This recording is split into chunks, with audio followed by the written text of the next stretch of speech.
Aujourd'hui, nous vous proposons une émission qui met en lumière la culture et l'engagement communautaire.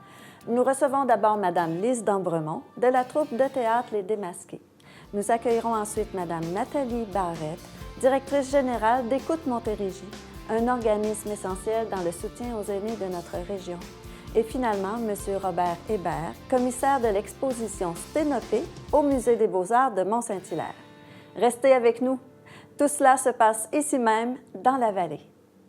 Dans la vallée, TVR9 qui parle de nous. Dans la vallée, TVR9, c'est nous. Dans la vallée. Le théâtre est un formidable outil de rencontre et d'expression. J'en discute avec Mme Lise d'Ambremont de la troupe de théâtre Les Démasqués.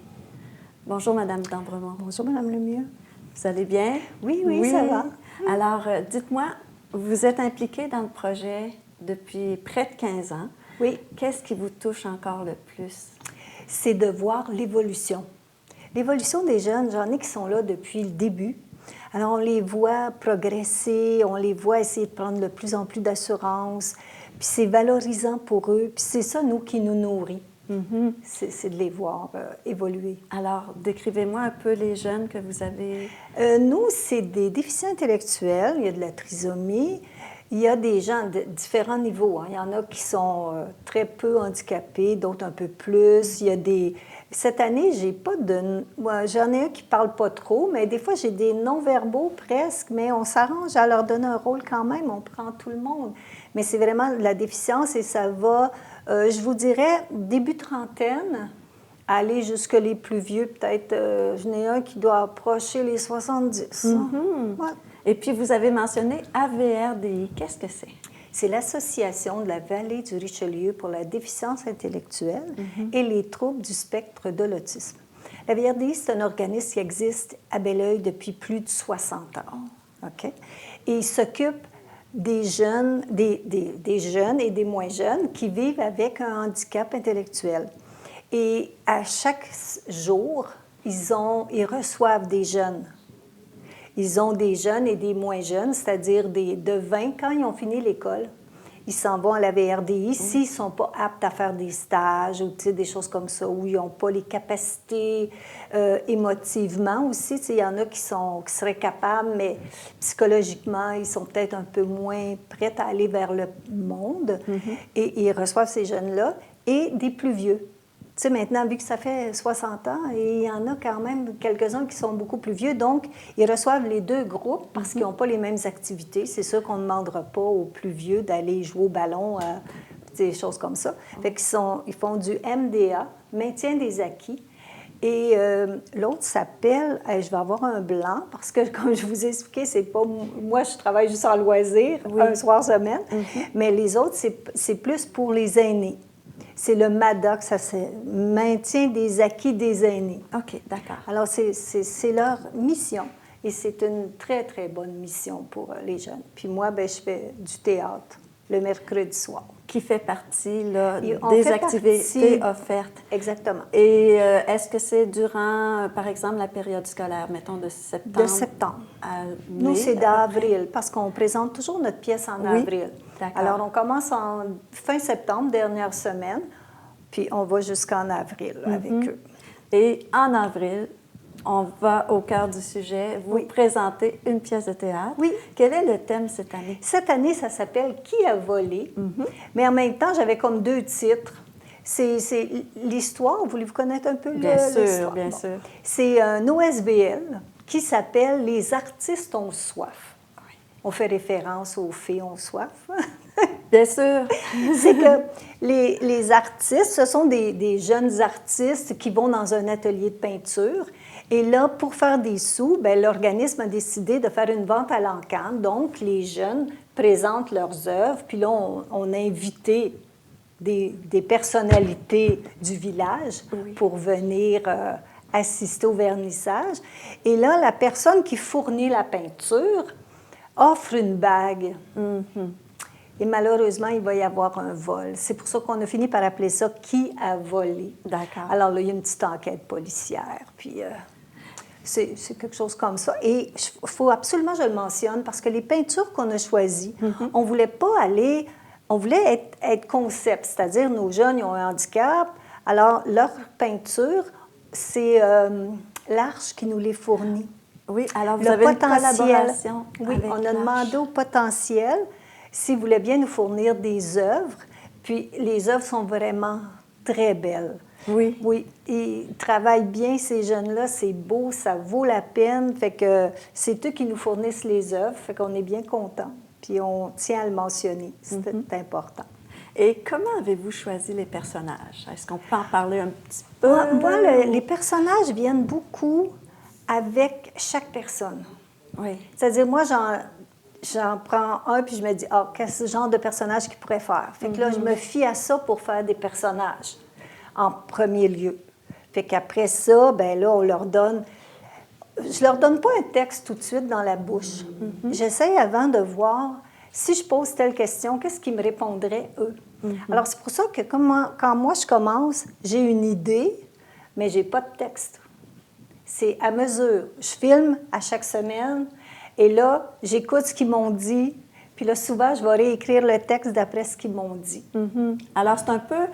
Le début en septembre, octobre, c'est un peu de l'improvisation avec Bien, eux. on fait un peu d'improvisation, mais tu sais, dès que je vois que c'est ça qu'ils vont me dire, je l'écris. Puis là, j'essaie que ça reste là, parce qu'on ne peut pas aller en improvisation tout le long. Non, bien sûr. C'est trop difficile pour les piliers, ils vont être perdus, même si il va en avoir encore de l'improvisation, parce qu'ils ne sont pas toujours capables. Mais c'est pas ça, c'est que des fois, quand on pratique, ils sont... Spontanés? Alors, ils demeurent spontanés. Sur la scène, des fois, ils sont plus spontanés que pendant les pratiques. Ah oui? Pour certains, en tout cas. Il y en a d'autres qui vont être un petit peu plus réticents, mais c'est pas comme... Tu sais, vous faites du théâtre aussi. On a un certain stress, hein, comme adulte, aller monter sur une scène. Eux, ils n'ont pas réellement de stress. OK. Ils sont eux-mêmes. Puis c'est pour ça que je trouve des rôles qui sont collés un peu à eux, parce que c'est plus intéressant. Et puis, vous allez selon leur capacité. Et j'imagine, ils doivent être tellement fiers. Qu'est-ce qui les rend le plus fiers quand ils sont sur scène, là? Bien, moi, on leur dit beaucoup, hein, parce que nos jeunes, des fois, ils peuvent faire des choses qui vont porter à rire. Oui. Mais on fait des comédies. Tu sais, moi, c'est toujours un petit peu de la comédie. Puis je leur dis, plus vous allez faire rire, plus vous allez... On va dire, hey, il était bon. Hein. Oui. Puis en même temps, on a des piliers. Hein. On a des gens, tu sais, comme vous pourriez venir faire du théâtre avec nous. Cette année, j'en ai quand même 6, je pense. J'en ai beaucoup cette année. Et souvent, il y en a des fois qui vont nous dire dans le public, tu sais, après, « Hey, lui, était-tu handicapé? Parce qu'à un moment donné, on ne sait plus qui l'est. Puis c'est ça la beauté de la chose. Exactement. Et c'est ça, puis nos piliers sont conscients de ça et ça ne les dérange pas. Tu sais, c'est vraiment le fun. Je vous écouterai longuement parce que je sais que vous vous impliquez énormément. Écoutez, c'est un projet fantastique. Il nous reste à peine quelques secondes. Alors, on va mentionner les dates et l'heure. Oui, c'est à la Polybelle, à Belleuil. C'est le 11 et le 12 avril. Le 11, c'est samedi soir, 7h, 19h. Et le dimanche, le 12, c'est à 14h. Parfait. Ah, écoutez. Puis les billets sont en vente à la VRDI. Parfait. On va mettre le numéro de téléphone aussi. C'est en vente aussi à la porte. Alors, je vais vous souhaiter vraiment de belles représentations. C'est à la Polybelle. Oui. On ne manque pas ça. Hein? Merci beaucoup pour tout ce que vous faites. Bien, merci à vous de m'avoir reçu. Ça m'a fait plaisir. À chaque jour dans ma vallée, je fais des choix qui me ressemblent, qui nous rassemblent. À 2 pas de tout ce dont j'ai besoin, je vais à la rencontre de ceux qui prennent soin de moi. Je plonge au cœur de la culture locale, de ses saveurs et de ses couleurs qui me transportent. À chaque jour, j'investis dans la vallée du Richelieu parce que choisir local, c'est gagnant.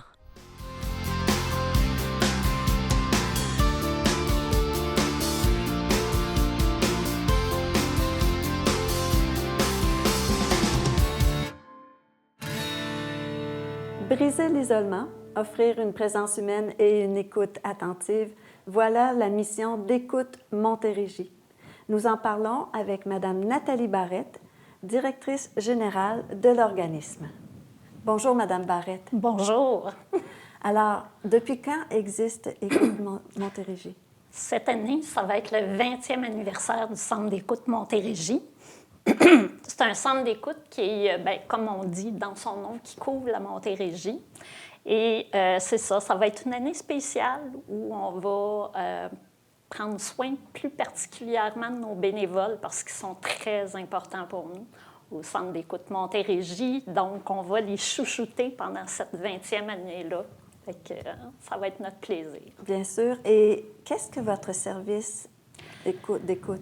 Bien, dans le fond, on a 3 services au Centre d'écoute Montérégie. Donc, le premier, c'est comme tout centre d'écoute, c'est de recevoir des appels. Donc, les gens, quand ils sentent le besoin, nous appellent. Il va y avoir quelqu'un qui va répondre. Et c'est ça. Puis, si on a besoin de les référer ailleurs vers un autre service, bien, c'est ce qu'on va faire parce que, bon, on connaît assez bien les services partout en Montérégie. Le deuxième service d'écoute qu'on fait, c'est d'inscrire des gens sur une liste d'appels. Puis ça, je dois vous dire qu'on est à peu près 460 personnes qui utilisent ce service-là actuellement. Oui. Et donc, ils reçoivent des appels à chaque semaine. Ces appels-là sont tous faits par des bénévoles formés à l'écoute active, triés aussi parce que, bon, c'est sûr que pour les bénévoles, on fait des recherches d'antécédents judiciaires, donc c'est pas n'importe qui peut arriver chez nous et dire « ben moi, je veux faire de l'écoute ». C'est pas comme ça que ça se passe.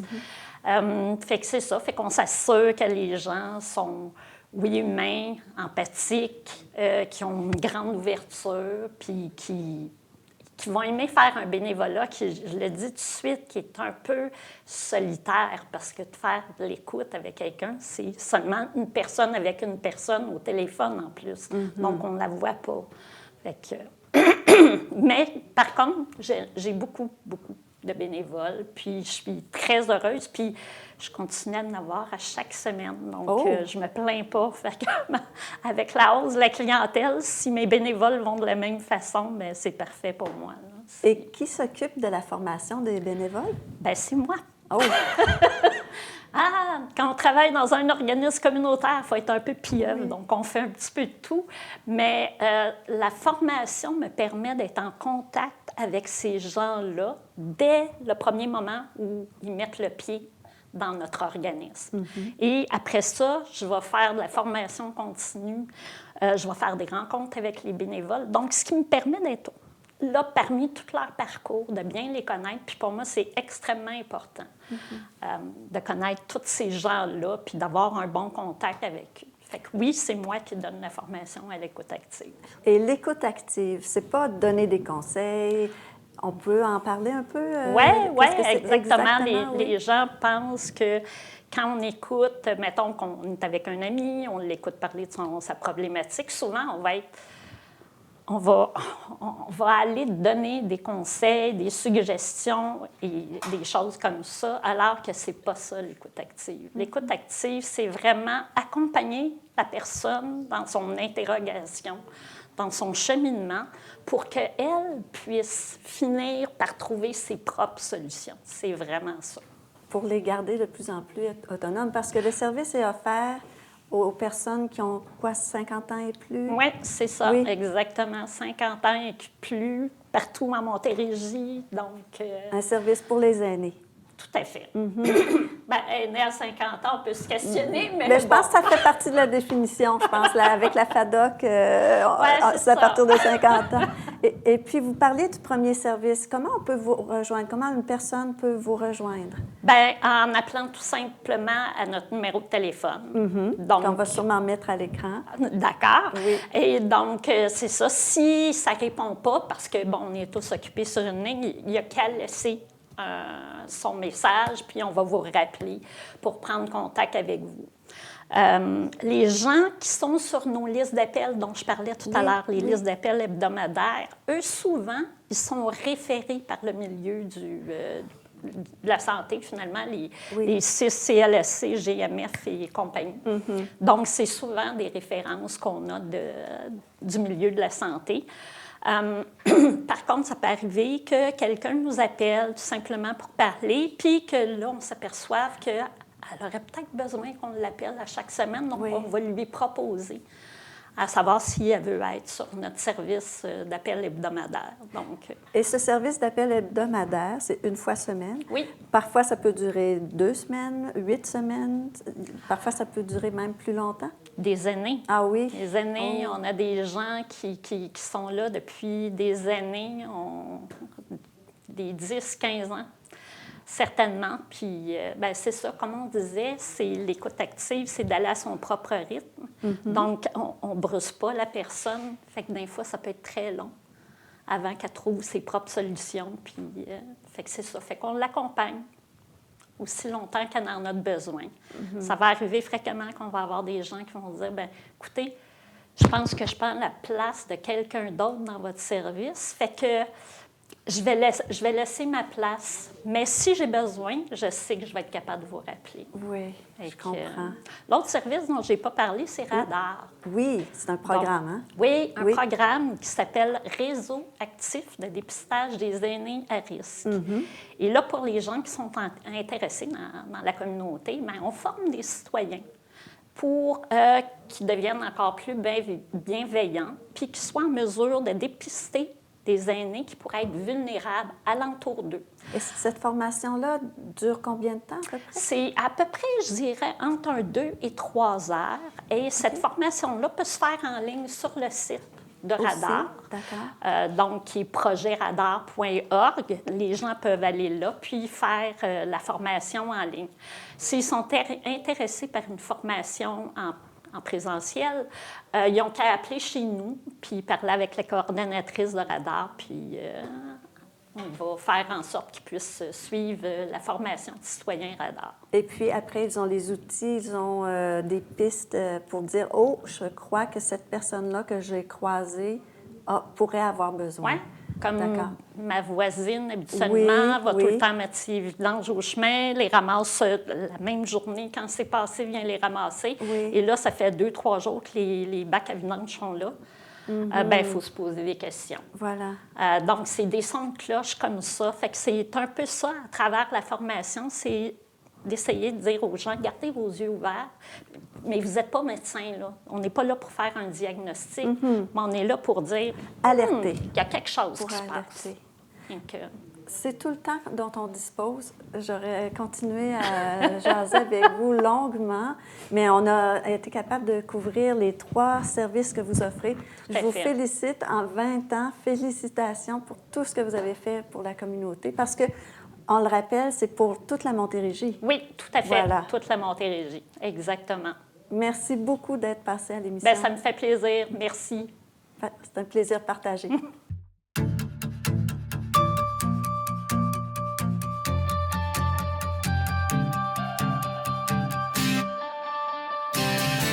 Je suis Richard Pelletier et j'ai le plaisir d'animer l'émission intitulée Dans la vallée.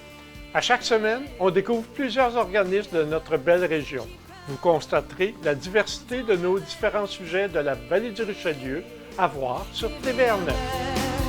C'est nous dans la vallée.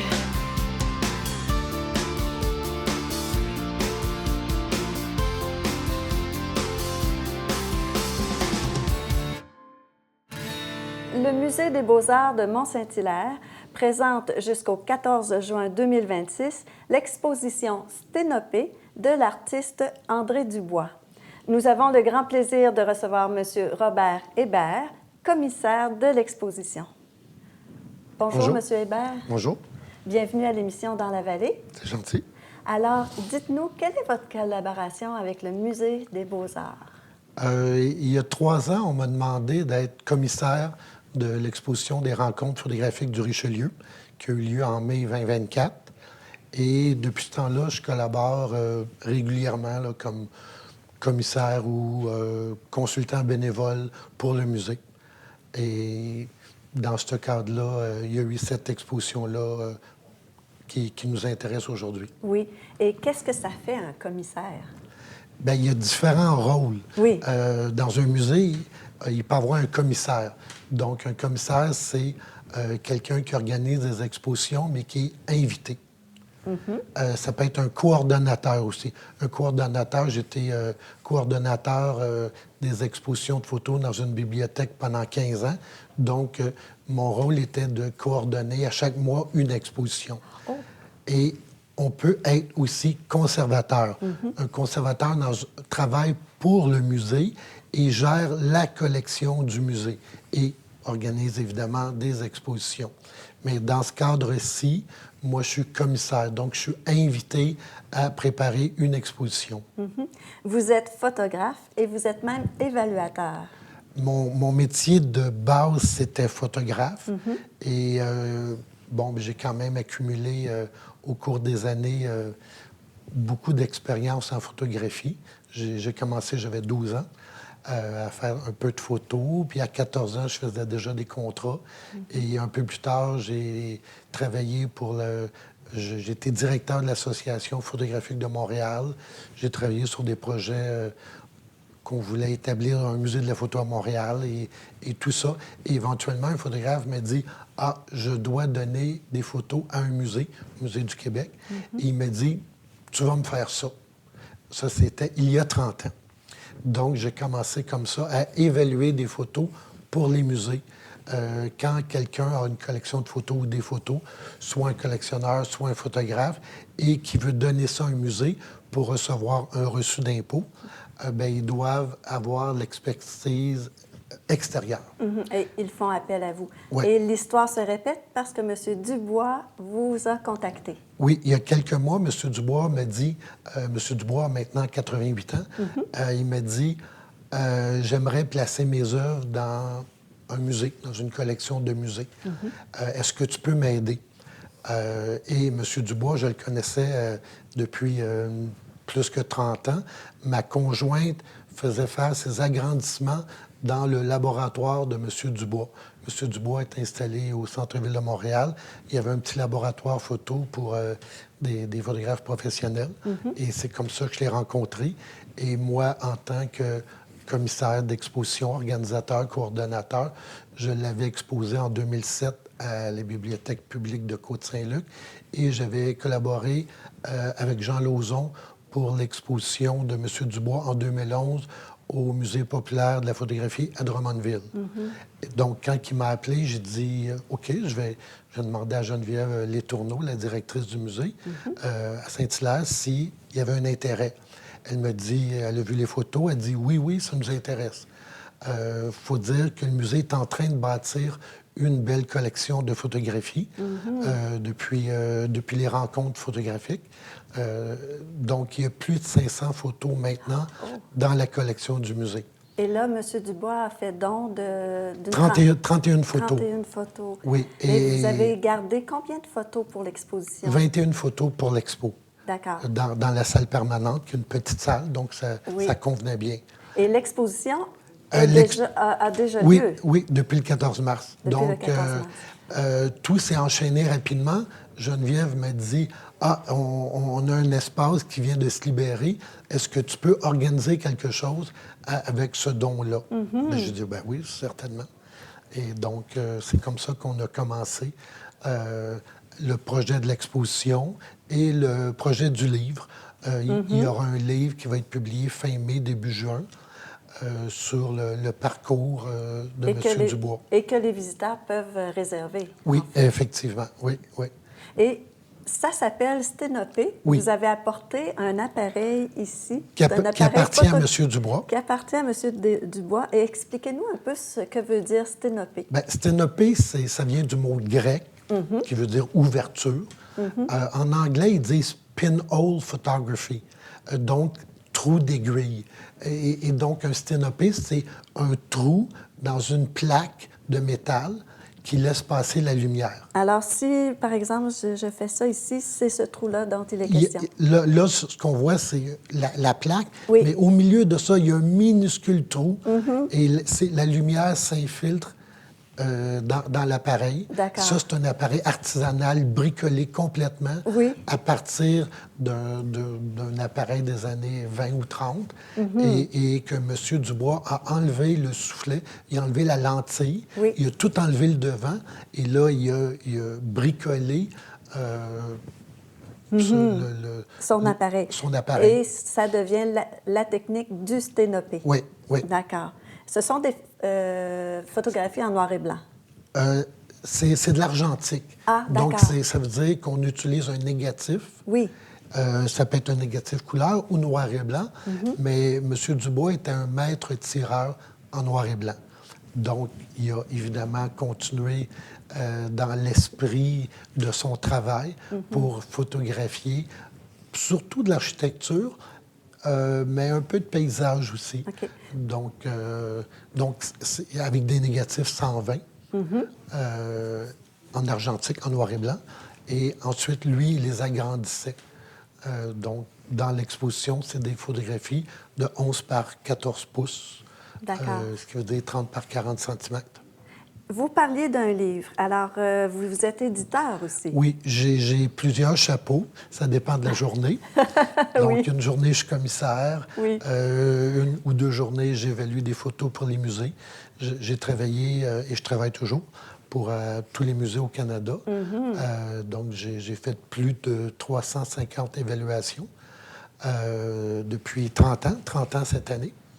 Et d'autres journées, bien, je suis éditeur de livres de photographie pour des photographes québécois. Et nous allons avoir le livre avec l'exposition d'André Dubois. Oui, et quand Geneviève m'a approché pour l'expo de M. Dubois, j'ai dit, bah, ça serait génial si on faisait un livre aussi, Bien sûr. en collaboration avec ma maison d'édition, qui est les éditions Cayenne, et le musée. Il faut savoir que les musées, pour répondre à des critères de subvention et tout ça, doivent produire au moins 2 livres ou catalogues par année, au minimum. Donc, s'il y en a de plus, bien, c'est tant mieux. Et moi, j'avais l'idée depuis longtemps de faire un livre sur le sténopé. Et l'occasion s'est présentée. Donc, j'étais très heureux de ça. Bien sûr. Écoutez, c'est tout le temps qu'on a. C'est triste. C'est On aurait pu triste. parler 2 jours encore. Bien sûr. Et merci infiniment d'être venu parler de M. Dubois, de sa technique, du musée. Et vous êtes bienvenue à revenir nous parler pour d'autres Bien, expositions. là, en 2027, on va faire une exposition sur les photographies de Antoine Desilets sur l'Expo 67 pour célébrer les 60 ans de l'Expo 67. Encore au Musée des Encore Beaux-Arts au de musée de Mont-Saint-Hilaire. Saint-Hilaire, oui. Merci infiniment, M. Robert. C'est moi qui vous remercie. Monsieur Robert Hébert, commissaire, photographe, évaluateur. Vous avez Et- tous ces titres. Plusieurs titres. Merci.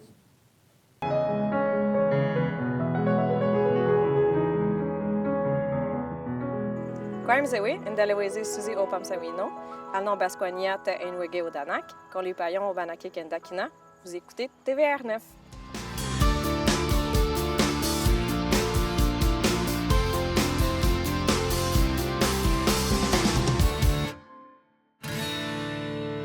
Vous venez d'entendre 3 organisations qui font une réelle différence dans la vallée du Richelieu. Leur engagement nous rappelle que chacun peut contribuer à sa façon au mieux-être de la communauté. Parce qu'ici, dans la vallée, l'engagement fait la différence. Dans la vallée.